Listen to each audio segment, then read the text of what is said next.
So my challenge is to talk a little bit more about the users and the usage of these green roofs. Zooming back in Oslo, there are 14 million square meters of flat roofs on existing buildings. And this is just a random shot of a random property development project. The interesting thing that you see is that there's sun on all the roofs and it's shade in all the gardens. That should tell us something very important, shouldn't it? How much is 14 million square meters? It's so much. I had to recalculate it into soccer fields to see, just kind of understand how much it is. And maybe 3/4 of it is not usable for whatever limitations of the building or whatever, but that's still 500 soccer fields waiting to be used. I want to talk about a specific, or take this as an example, because we haven't come that far when it comes to productive social spaces on rooftops in Norway. But we've had some nice celebrities visiting this one. Wow, se her. Det er rått. Den gigantiske grønnsakshagen på taket i Brooklyn. Ja, det er veldig fint. Det er imponerende. Det her er jo fremtiden der. Visst søren er det fremtiden. Ja. Visst søren. Det er helt utrolig å oppleve et slikt sted midt i New York. I en by nesten uten noe areal å dyrke på, har Brooklyn Grange laget en fantastisk grønnsakshage i høyden. Men vi er ikke her bare for å nyte utsikten. Vi er her for å finne grønnsaker til burgerne Truls skal lage. Modne tomater på et tak i Brooklyn. Det er vakkert. Hello! Hello! I'm Claire. Hello! Claire tar oss med på en liten runde på taket, så vi kan få smake på noe av det de dyrker. This is the heatless habanero. Heatless habanero. But take a tiny bite just in case.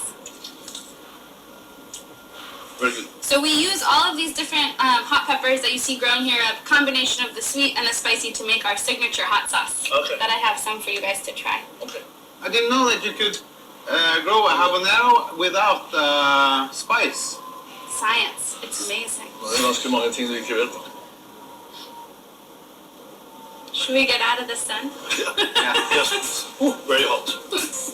Oh, please. So I just harvested some of our signature salad mix for all of you to try. We grow this spicy mustard mix and we make the seed blend ourselves.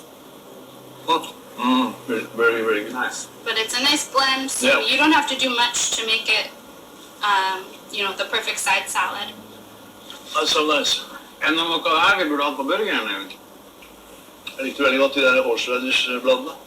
Det er veldig fint å ha de der bladene der som legger på i burgerbrød. Ja. Det gir en spesiell smak. Den gir horseradish-smak. Ja. Strong. No.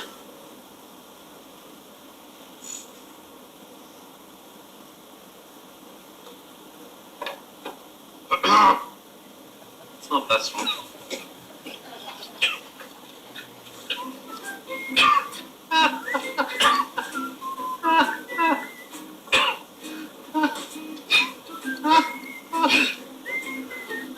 Går det bra? Not very strong.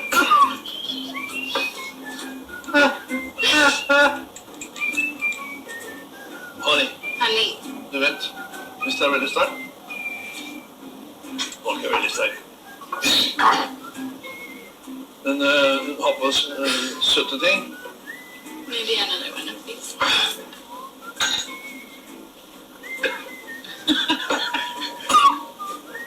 Okay. Not very strong. Jeg tar bare av de. Jeg blir alltid så hikken når jeg får sterk mat.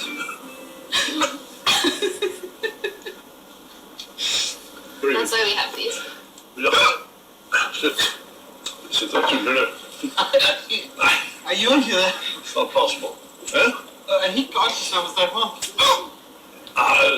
Skjerp deg. Nei, Fy faen. Du ser jo bare. Nei. Du tuller.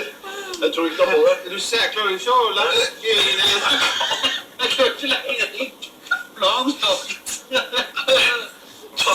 Ja, vet du. Så bare for å... Nå begynner det å roe seg. Ja, men Truls, skjerp deg. At det finnes kortreiste gode grønnsaker midt i en av verdens travleste byer er jo helt fantastisk. Så vi avtaler med Claire at hun skal levere de grønnsakene vi trenger, når jeg om et par dager skal gjennom min store burgertest. En kveld i New York This was one of the most on-point quotes in this thing, and probably the whole day. Sure, this is the future, or, as academics would phrase it, it's all about enabling green and blue infrastructure potential in complex social ecological regions in the future, which is the name of the research project that this conference is a part of. But I wanted to show you this because in those 4 minutes, you get a little peek into all the multiple uses that a rooftop can have. Here are some of them. This is some of what they do up on this rooftop. They have corporate events, they have weddings, they're super, super popular. Educational programs, they make chili sauces, they produce seeds, they produce salads, they sell wholesale to restaurants, they sell directly to customers, they have tours, etc., etc., etc. And again, technology hasn't been kind to me today. But yeah, that kind of sums up to 4 general social purposes. Experiential learning. It's a social hotspot. It's a place where people meet. It's about connecting with nature, because where else can you connect with nature if you live in the middle of the city? And it's also about exploring the green jobs of the future. We know that in the future, all jobs must be green. What are those jobs? We don't talk about that enough. This is our own rooftop. 7 stories up. You're more than welcome to come join us for a quick tour later. And we will try again with video technology to see how it works. That was last summer.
You must be so relaxed by now, right? And then we can just ignore the fact that, summer is actually over. We use our rooftop garden in this building also as the main platform for our youth program. We have a collaboration with a local high school, and we work with them. We hire students from there to test out pilot the management of the rooftop, and it's also a job skills program. So the honey that you're getting is also from the youngest, most diverse beekeepers in Oslo. I'm pretty proud of that. They explore all sorts of services around this, for example, hosting tours and events. We developed a rental space up on the rooftop. And of course, we have lovely chickens. And they're a game changer in terms of the sociability of a roof.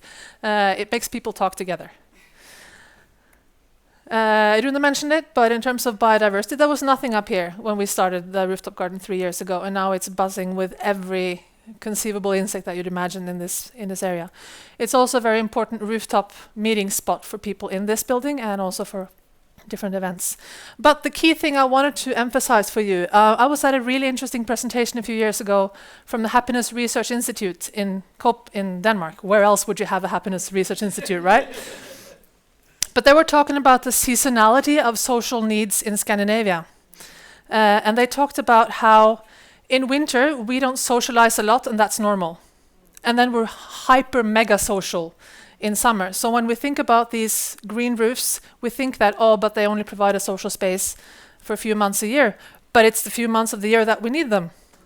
They said that loneliness is at its peak in spring, because you can be lonely in winter and no one would notice. You wouldn't feel because no one socializes. There's not that much happening.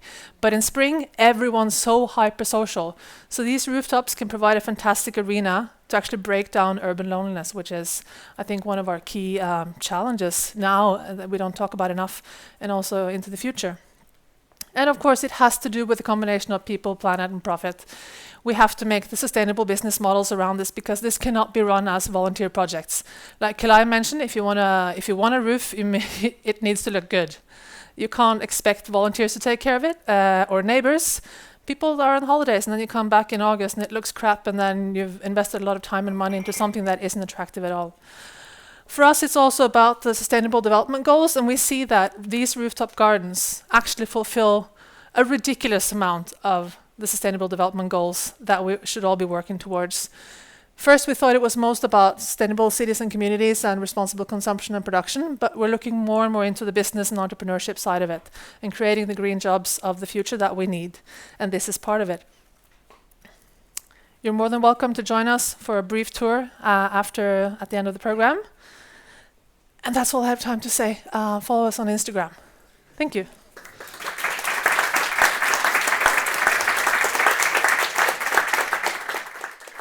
Thank you, Helena. You really kept the time. You could have gone a little bit longer. So she's one of your co-organizers. So we have time for several questions, and maybe you can help take the microphone around and all. Sure. Any questions? Those of you that don't know, this building is supposed to be torn down. So this is a very temporary project. We don't know exactly when it's going to happen, but it's built to be temporary, and we're just exploring while we have it. What comes after this, no one knows. I have a question. Go, David. Yes, because we see all these great examples of socializing on the roof, but I'm wondering, how should a building owner who manages to install a green roof, technically speaking, how should they manage the access? I mean, is it open access to the public? Is it totally private? How does one organize oneself so that the local community can participate of what is initially a private space? I think Kelai showed a lot of very useful categories of the split between spaces that are designed to be public and that are more reserved to a certain user group. So I think it's all about what your ambition level is. Yeah. How do you work here in this area? How public is your roof? This rooftop is only open for tenants in the building, and then we announce special events when we have it open rooftop days, for example, for the public. Or of course, you can also rent it, or you can benefit from what happens on the roof by going to the bar next door and drink the beer that is coming from the honey that was made by the bees. That was, So there are all sorts of ways you can engage in that rooftop without. In direct and indirect ways. Drink that beer. Questions? I have another couple in my head, but do we have any? I mean, I'm originally English, grew up in Norway, and sometimes we look down on ourselves in terms of how sociable we are as Norwegians. Do we have any reason to think that we're different from anyone else in any other city regarding how you as a social entrepreneur should go about engaging us? Not speaking about rooftop gardens, but speaking about urban gardening in general. I think it's a great arena for meeting people that you don't know, because it's so natural to start a conversation, because there's always something to point and say, look at tomato, or what's that? So it's very, very easy to start the conversation, even for Norwegians that don't really speak to strangers unless we're forced to. But we see there's that's one part of it. There's also another dynamic of it in terms of immigrant know-how and Norwegians know-how that we in general know very little about plants and gardening. And the immigrant community has a lot of knowledge, so that kind of flips the power in a very interesting way, that suddenly the Norwegian is the one that has to ask for help and ask for knowledge, and the immigrant is the knowledge holder and can share and be important and be a resource. So that's a very interesting social dynamic that is to the benefit of all, I think. And then if that can happen on rooftops as well, fantastic. Would you encourage private building owners that are in the institutional sector to open up their roofs for people outside their business or outside their office stuff? There's a lot of things happening now within the public sector. I think it's in a week and a half. Undervisningsbygg have a small conference of developing rooftop gardens on schools. There's Boligbygg with the social housing. They're also looking at ways to do more rooftop gardens within their sector. And I think the entire commercial sector, they've been wanting to do this for a decade already. We've been sharing on Facebook the amazing cases from around the world and just been wanting to do it here in Oslo. And I think there's been like an energy release or something just over the last couple, like an optimism of people thinking that, we're doing it. We're actually doing it here in Norway. So we're at a crucial moment in time, I think. And it's exciting to be part of it.